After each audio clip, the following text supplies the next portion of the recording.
키워드 이슈 전해드립니다. 최근 1달러가 귀한 몸이 됐습니다. 국제 외환 시장에서 달러화 가치가 치솟고 있기 때문인데요. 지난 7일 13년 5개월 만에 원달러 환율이 처음으로 1,380원을 넘어서고 증시는 2% 넘게 급락했습니다. 우리나라뿐만 아니라 전 세계 경제가 휘청이는 가운데 유독 달러만 강세를 보이고 있습니다. 이것은 이른바 달러 스마일 현상으로 일컫는데요. 오늘 키워드 이슈에서 달러 스마일에 대해 전해드립니다. 달러 스마일이란 모건 스탠리의 통화 전략 담당가가 제시한 이론으로 글로벌 경기가 불안할 때도 달러가 강하고 미국의 경기가 좋을 때도 달러가 강해진다는 것으로 곡선을 그린 모습이 마치 웃고 있는 입꼬리와 같다고 해서 붙여진 이름입니다. 세계 주요 6개국의 통화에 대비한 달러화의 평균 가치를 표시하는 달러 인덱스입니다. 지난달 달러 인덱스는 110.794를 기록하며 2002년 이후 최고치를 기록했습니다. 달러가 이렇게 강세인 것은 크게 두 가지 이유가 있습니다.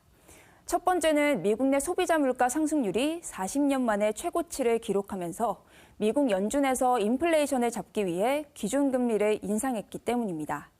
기준금리 인상으로 미 국채 수익률이 급등하자 외국인 투자자들이 달러를 사모으며 달러 수요가 높아지고 있죠.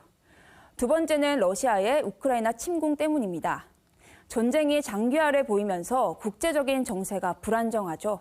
이 때문에 금과 더불어 안전한 통화라고 평가받는 달러의 가치가 치솟고 있는 겁니다. 달러 스마일로 달러 가치가 오르자 미국인들은 그야말로 웃고 있습니다. 특히 달러와 유로화 가치가 같아지면서 유럽 여행이나 명품을 사는 미국인들이 급증하고 한 조사에 따르면 올해 유럽 여행을 떠나는 미국인의 수가 지난해에 비해 600%나 증가할 것이라고 합니다. 그러나 미국을 제외한 나머지 나라들은 웃을 수 없는 상황인데요. 특히 달러의 강세는 개발도상국들이 겪는 부채 위기에 가장 큰 영향을 끼치기 때문입니다. 실제로 스리랑카는 대외 부채가 급격하게 증가하면서 국가 부도 상황을 맞았습니다. 우리나라 역시 환율 변동에 자유로울 수 없습니다.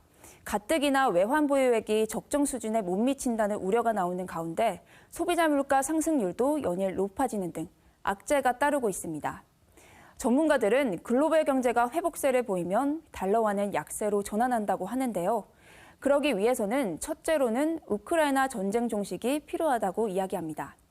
또 많은 경제학자들은 내년을 미국 경제의 침체기로 보고 있는데요. 그럴 경우 연준이 기준금리를 다시 내리게 되고 연쇄적으로 달러의 가치도 떨어질 것으로 예상합니다. 그러나 달러를 대체할 기축통화는 없다는 점을 보면 당분간 달러의 강세는 지속될 것으로 보입니다. 달러 패권의 힘을 보여주는 달러 스마일, 미국을 제외한 각국의 고민이 깊어지고 있습니다. 지금까지 키워드 이슈 전해드렸습니다.